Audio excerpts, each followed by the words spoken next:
القاعدہ سے 9/11 حملوں کا بدلہ لینے کے لیے امریکہ نے افغانستان پر یلغار کی تو پاکستان کے فوجی آمر جنرل مشرف نے امریکہ کا ساتھ دینے کا فیصلہ کیا۔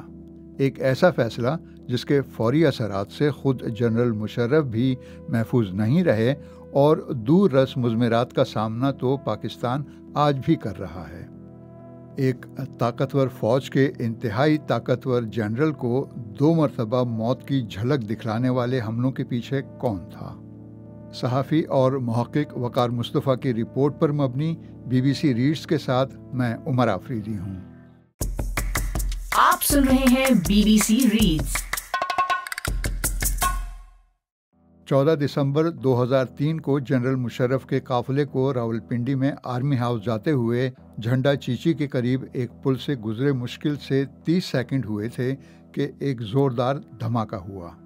جنرل مشرف نے اپنی کتاب ان دا لائن آف فائر میں لکھا کہ جیسے ہی میری 3 ٹن وزنی آرمڈ گاڑی ہوا میں اچھلی، میں فوراً سمجھ گیا کہ مجھے دہشت گردی کا سامنا تھا اور میں نشانے پر تھا۔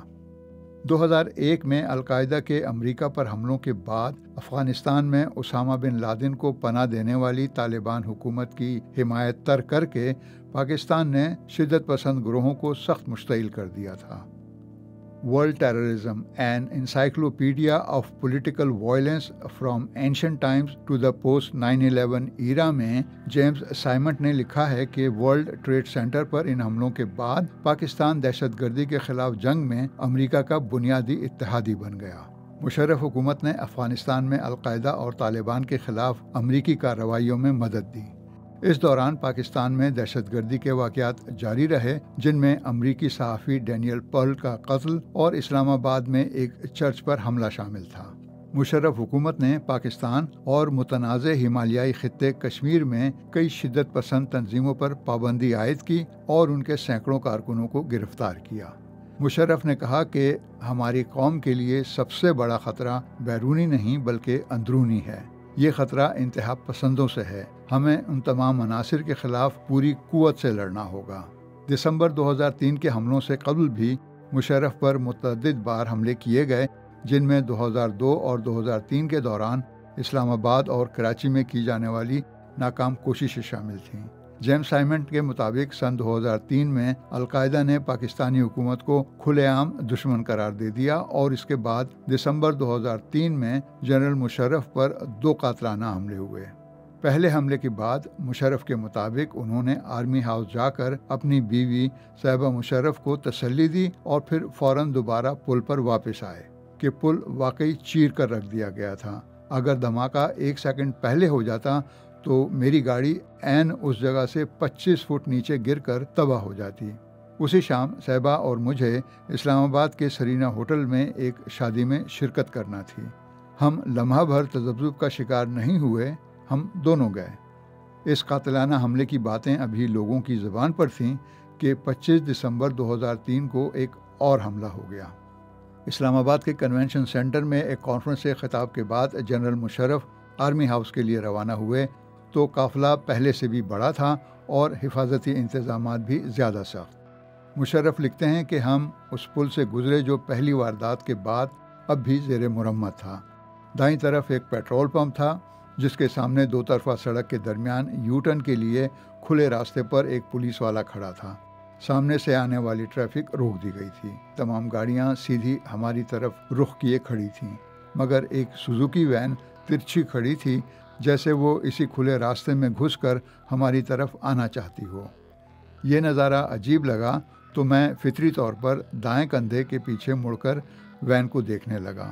پھر آگے دیکھنے کے لیے میں نے سر سیدھا ہی کیا تھا کہ ایک زوردار دھماکہ ہوا اور میری گاڑی ایک بار پھر ہوا میں اچھلی۔ قیامت ٹوٹ پڑی۔ دھواں تھا، ملبہ تھا، انسانی جسموں کے چھیتڑے تھے، گاڑیوں کے پرخچے تھے۔ اچانک اندھیرا چھا گیا۔ ہم کچھ دیکھ نہیں پا رہے تھے۔ وقت دوپہر کا تھا مگر یوں لگا جیسے شام ہو گئی ہو۔ مشرف نے لکھا، میرے شاندار ڈرائیور جان محمد نے فوراً بریک پر پاؤں رکھا۔ میں نے اپنا پسٹل نکالا جو ہمیشہ میرے پاس رہتا ہے اور جان محمد کو چیخ کر کہا، دبا دبا، یعنی گاڑی بھگاؤ۔ اس نے ایکسلریٹر پورا دبایا۔